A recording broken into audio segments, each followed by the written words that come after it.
colleagues in that auditorium, including former vice chancellors, member of the board of the university, and directors of several ICR institutes, senior colleagues, and especially I'm very happy to see several big personalities here. My mentor, Professor Rajeev K as well, and also friends and colleagues and media.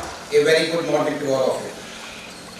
First of all, I would like to mention that I feel very humble and honored by receiving this Professor Jaishankar Award, and this is really very important for me when I am working in the Telangana state for last 15 years, receiving the award from the very prestigious university. So I would like to thank all of you, and especially Professor giving the award.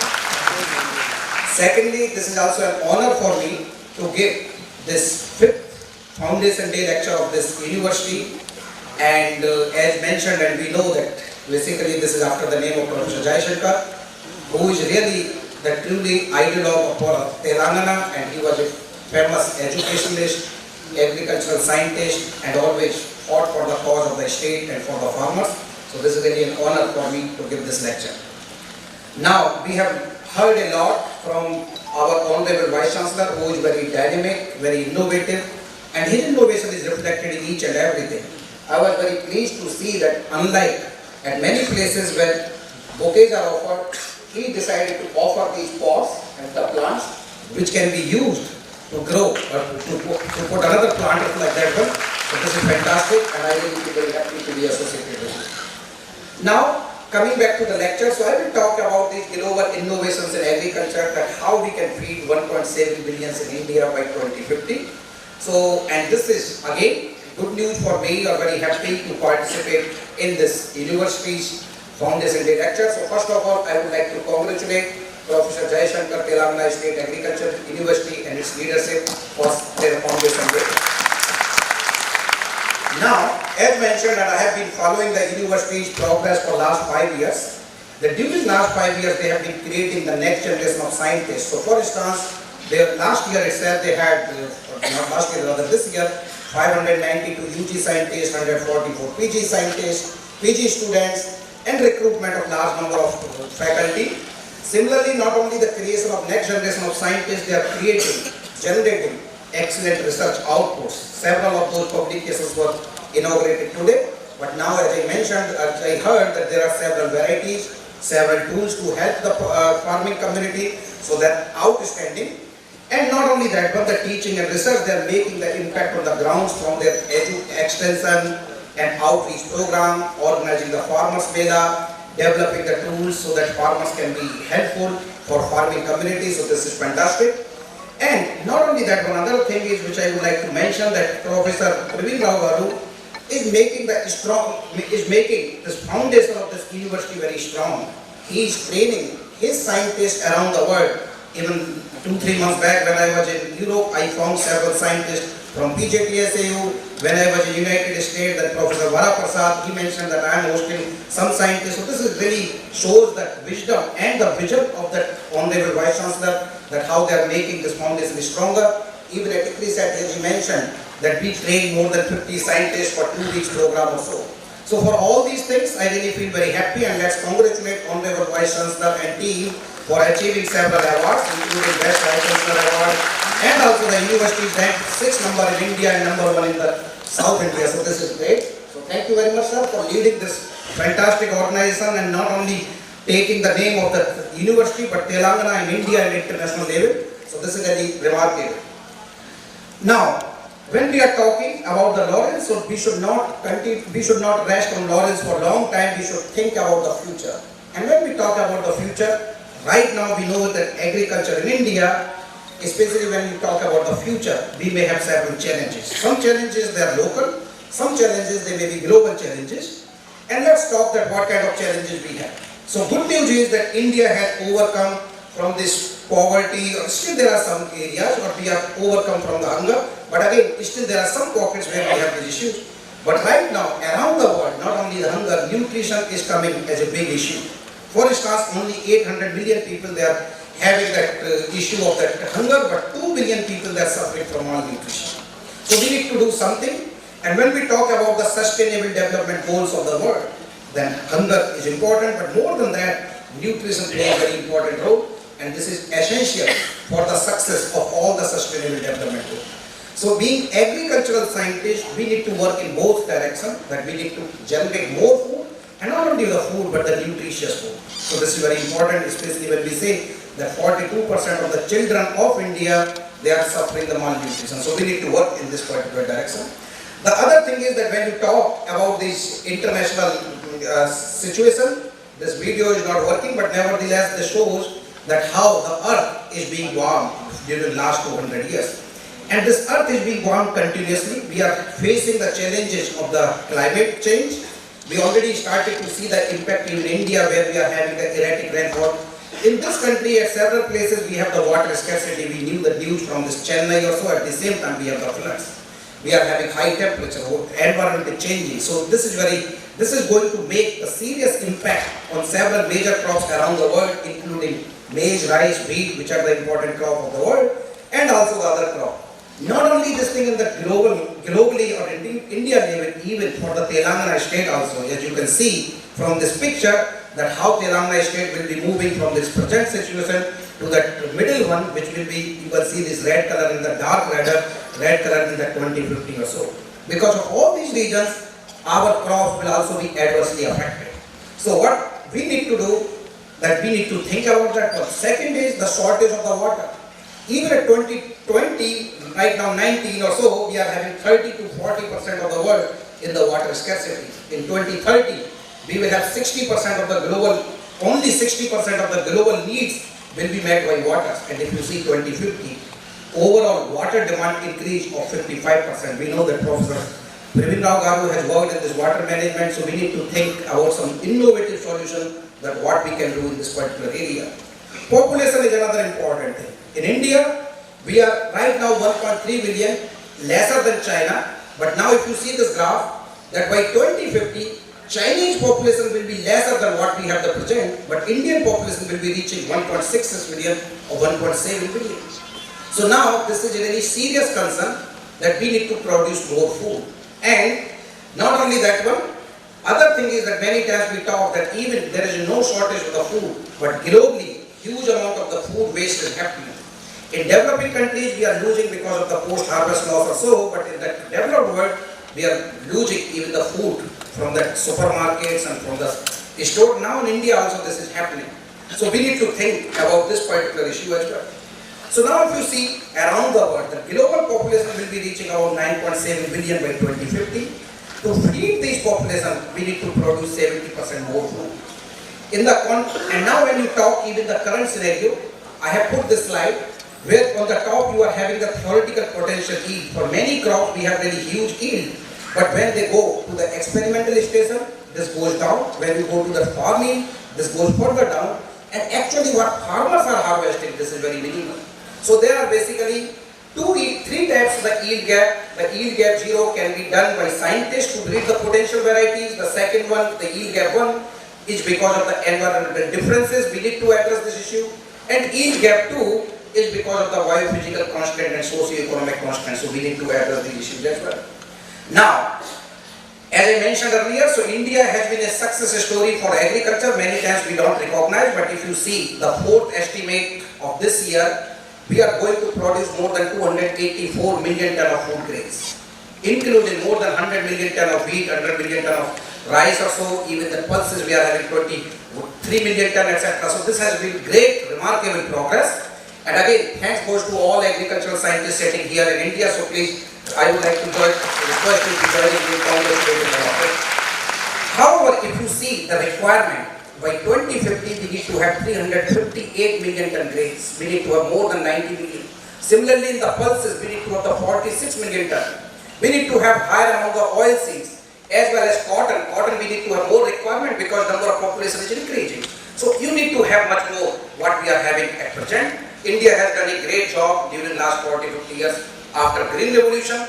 Probably we can do it further, but in front of us, with the agriculture society, we have a big challenge.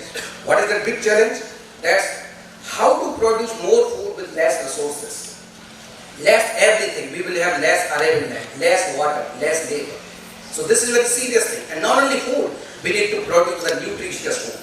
So to address these issues, what we need to do, that we need to embrace, we need to adopt the new novel technology, global agriculture innovations there in the different areas. So I'm not going to mention that only one area is going to feed everything. We need to work in all these different areas.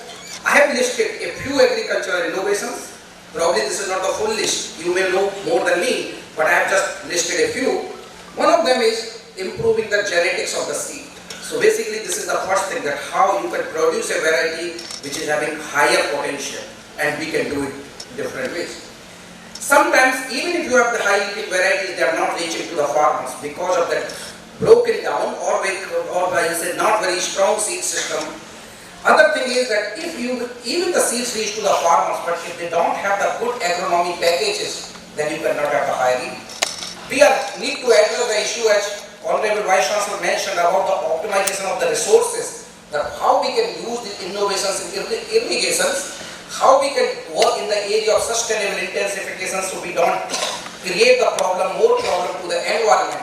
We need to think about the preventing post-harvest and food wastage losses. We need to connect farmers to the market. We need to have these interconnections so that we can contribute towards doubling the farmers' income. We need to embrace this new technology of ICTs. And of course, government role is very, very important. State roles, country, federal government role, they are also very important when we are talking about agriculture. I will touch some of these points, but would like to spend more time on the first bullet point, and this is about the improving the genetics of the seeds, where geneticists and plant breeders, they are doing good job by addressing the different number of traits. So for instance, they can develop the better varieties to address the issue of the biotic, abiotic stresses, pest diseases, fall worm is important or really serious menace now in maize, going in sorghum, etc. So we need to think about that one. We need to maximizing the resources. So plant breeding can play an important role together with the genetics. And if you see plant breeding, I will say there were three important milestones. One was 10,000 years back, this was the crop domestication. Then when human being at that time point started to domesticate crop. Second one was in 1900 when Mendel gave the law, and because of these three laws people started to make the process.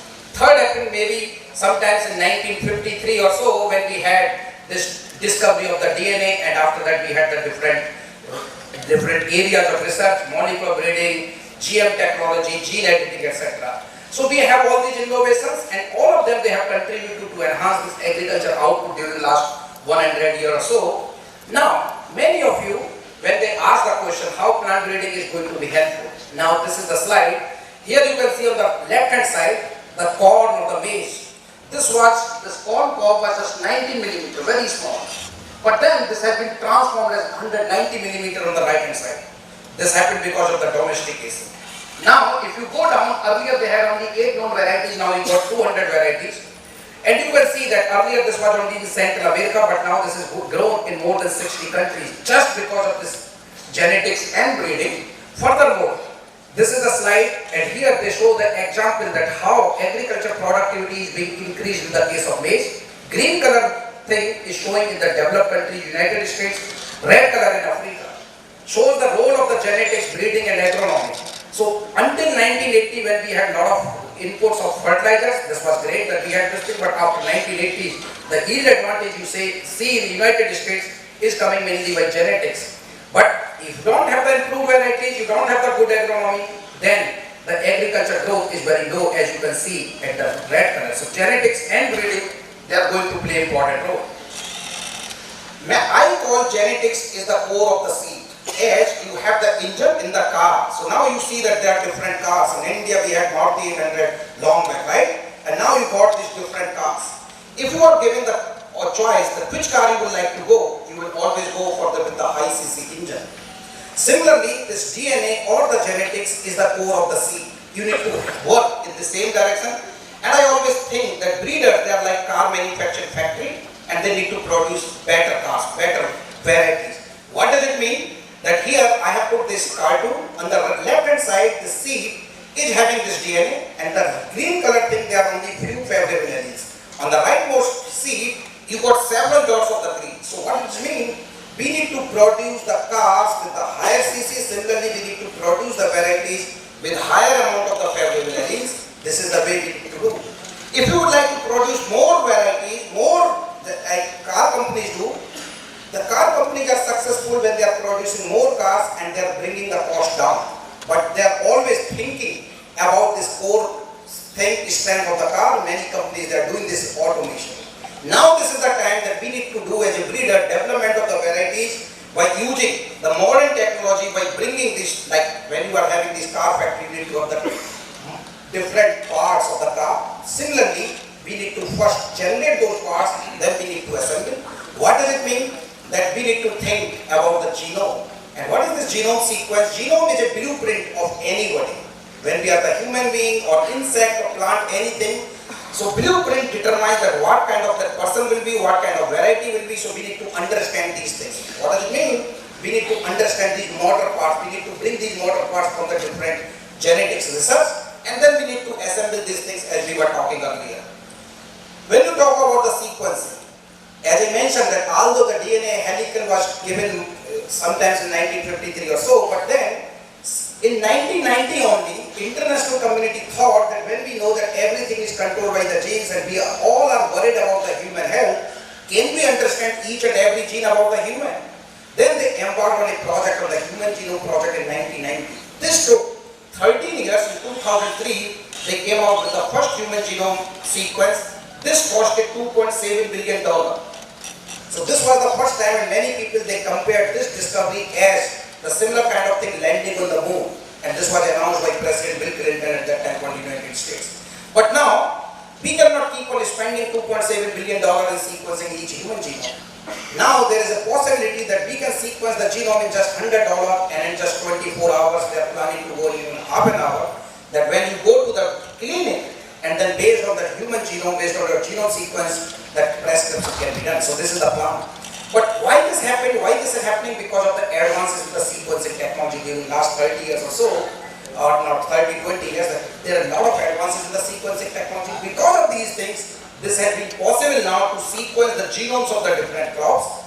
As many of you have visited our center, we established the center way back in 2007. We call it Center of Excellence in Genomics and Systems Biology. We got a state-of-the-art of the sequencing genotyping machines with the high-performance computational analysis. With these facilities and with the network of different colleagues from India, from abroad, we were successful to sequence the genomes of several crops, including pigeon pea, chickpea, palm millet, etc. And not only that one, we contribute to the sequence of several other crops. In one hand, we understood the structure of the genome. Second, we generated knowledge, published the high-quality papers, and our center is unique to publish more than 13 papers in the Nature journals. And I'm also pleased to see that several colleagues, they are also part of these things who are sitting here. So again, we have understood this genome. Once you have the genes, like in the case of chickpea, we got 28,000 genes. Now we need to understand which gene is associated with drought tolerance. Then you have the breeding approaches like linkage mapping, association mapping. You can see the small seed on the left hand side, the big seed on the left hand side, the small seed on the right hand side. Based on this correlation, based on the computational analysis, we can identify which gene is associated with which trait. And by doing a lot of this research, I will not go into the details, we have mapped 20 to 50 traits in each of these crops that we understand now which gene is associated with which trait. And so what does it mean? Again, going back to this car analogy, so you understood that which engine, which panel, which steering you need to have. Now our job is to basically put automation, we need to do that modernization, approaches of the modern breeding, and then we started to do these things. So now for the taking those genes from the genome to the field, we have embarked on the molecular breeding methodology. We use different kind of methodology. Now I will give just few examples. So for instance, in the case of chickpea or chana, drought is very serious constraint. What we did, we identified a QTL hotspot part in the genome, and then we started to use this thing in the breeding process. And we are very happy to share that within this 2019, one of the variety called Gale 2, and this was the first product from the molecular breeding in the case of chickpea, released in Ethiopia, and the yield is 3,822 kilograms per hectare, which is much more higher than the traditional variety. Not only in Ethiopia, last week I was in the ACRIP meeting in chickpea, and this was the first time that even in India, we got the first molecular breeding product called PUSA chickpea 10216, which was developed together with the Indian Agriculture Research Institute. We collaborated with Dr. Bhartwaj, who is standing there, and this is again was in the genetic background of the Pusa 372. So this is another product from the molecular breeding. The other product, and this was the Annigiri one variety in Karnataka, but this became susceptible for fusion weight. Now we have introgressed one gene in this one, and we have developed the Super Annigiri one.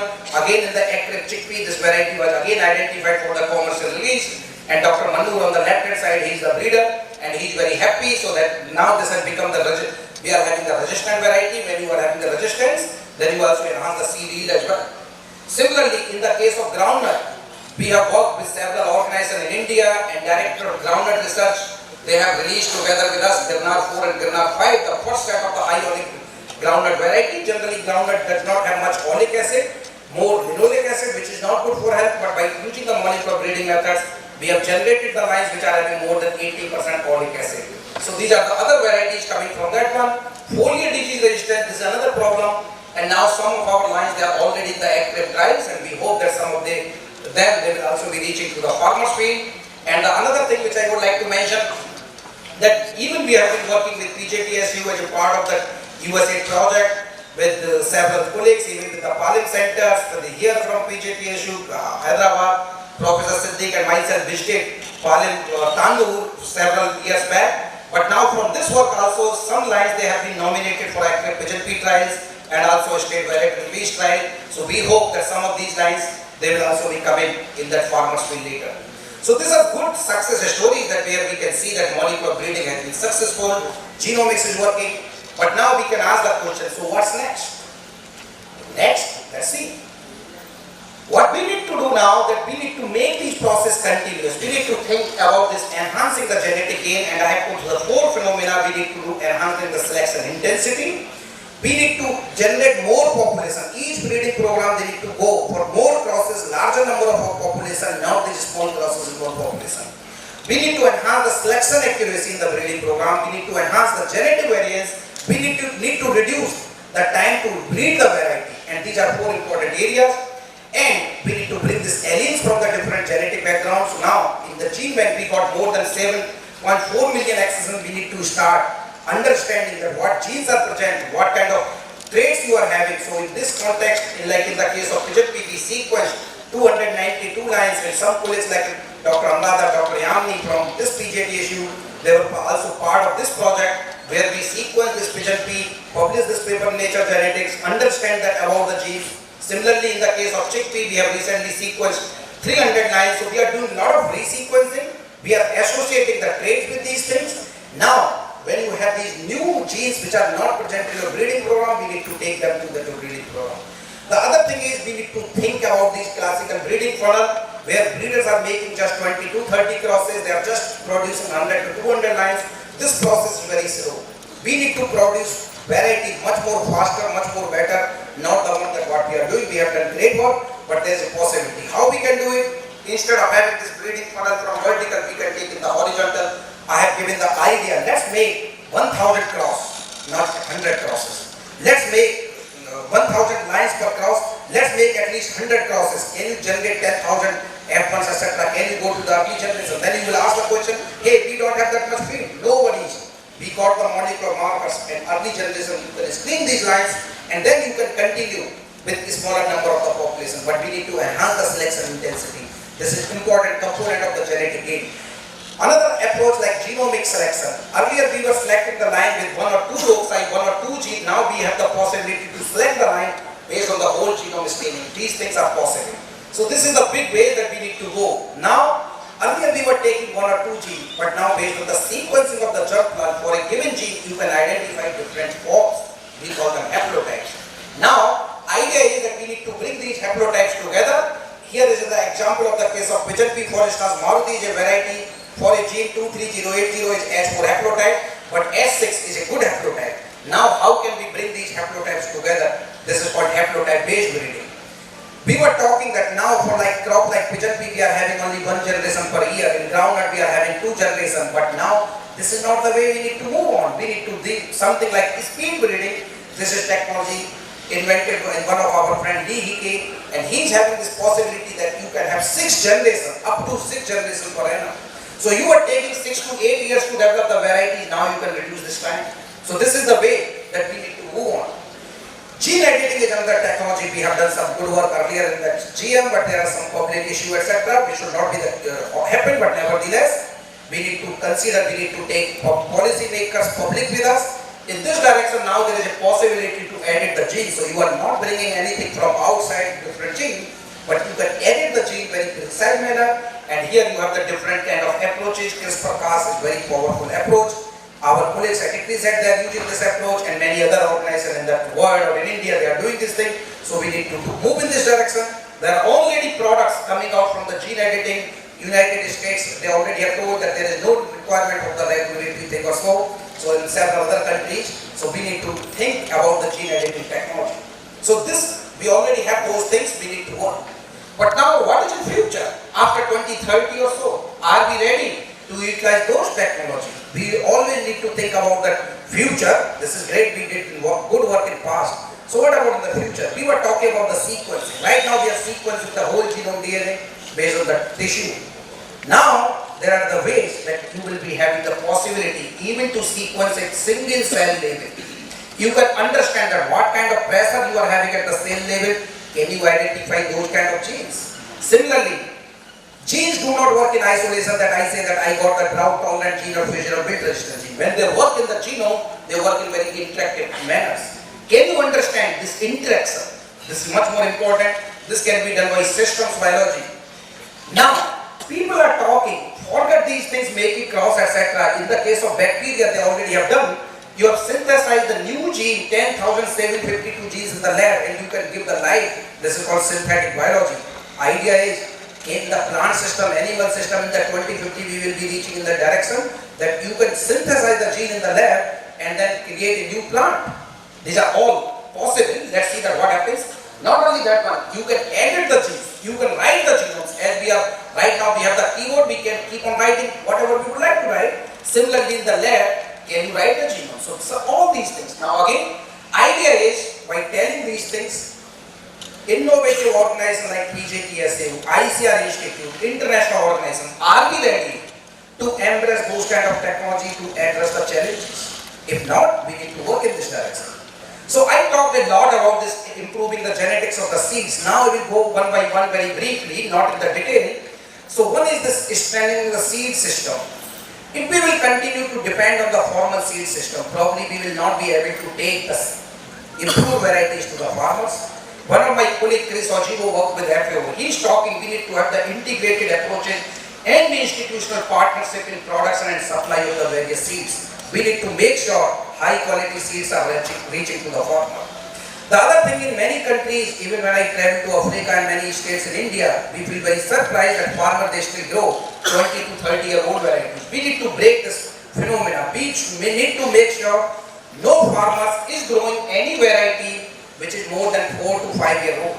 There are different kind of possibilities. Even government policies are required. For instance, that you need to withdraw the seed subsidy of the obsolete varieties. You need to withdraw the funds from the production of the breeder seed. So there are always advantages of the new variety. You need to aggressively demonstrate these new varieties. This is another area that seed system scientists need to work. I mentioned about the integrated crop management. Even if high quality seeds reaching the farmers, but farmers do not know which fields need, when I need to do the sowing, what do I need when I need to harvest, which pest I need to spray, all these things, what kind of soil I need, what kind of irrigations I need to use. So as a scientific community, as an agriculture university, as a department of agriculture from state or federal government, we need to help in this side. I'm not saying these things are not happening, but they can happen at much more advanced level. I was very happy to see, sir, that you are having this based brief, so this can reach to the farmers. So basically what I'm trying to say that we need to have the advanced agronomic practices that are essential for harvesting the higher yields in the farm fields. If we will just keep on working in the lab, the product is not reaching to farmers, we are not doing the justice with our research. This is coming from the taxpayers' money. So this is very important that these benefits are being harvested by the farmers, which are our important stakeholders, something like that one. For instance, and for everything you do not need to have very high advanced agronomic innovations, etc. There are several small things like broadband and furrow-based maker-cum-planter, and this drip and mulch laying system, mechanical shredder. How many farmers, where they are having these things? Can we provide these accesses to these important but very low cost tools to the farming community. So these are the areas we need to think.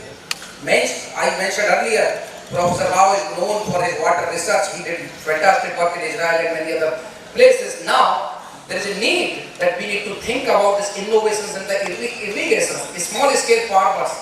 They are emphasizing nowadays that we need to have these kind of systems. So we need to bring these kind of things to the farming community. Surface irrigation, sprinkler or drip, when, what, how we should do this thing. So these are the other things we need to think about that one. The other important area is sustainable intensification. We need to think that how we can utilize this technology from the ecological intensification, genetic intensification, and socio-economic intensification. Professor P.V. Prasad, who is the alumnus of this university, he is doing great work. Now, how we can utilize those kind of technology in our research, in our country? Again, as I mentioned, we need to think about these different kind of things. Precision agriculture, building natural capital, and diversification from the ecological intensification. I did a lot of talk about the genetic intensification. We need to think about the socio-economic intensification. We need to bring all these things together. I also mentioned earlier about these post-harvest loss. You can see this chain that when farmers grow, then you are having these different losses at different places at several, because you are having a lot of transactions through the middlemen, through the different warehouse storage, etc. In whole process, you are losing 25 to 40% crop. Can we afford these things? For these things, there are different possibilities. Probably, alternative market linkage models will be important. Government can play very important roles. NGOs can play very important role. That how to bring these things, minimum middlemen. You can see at the bottom side, you go directly from farmers to the market and then go to the consumers. Similar, so you can have several different models, but we need to minimize this post-harvest loss. We talk about the food wastage. 95% of the food wasted in United States, Europe, etc. This goes to the dustbins also, and this also produces the methane gas. We were talking about the sustainable agriculture. We are also creating the problem by food waste. We are creating two food problems. One, several people who are hungry, this food is not reaching. Second is we are contributing for more for the climate change. So we need to think about that one. Again, several issues. Sometimes even as a consumer, when we go to the market, how many of you will like to buy these carrot who are on the top? No, we don't go. But this is also carrot. If you will not buy, this will be again waste. So again, they're all carrots. They all have the taste good. They all have similar nutrition.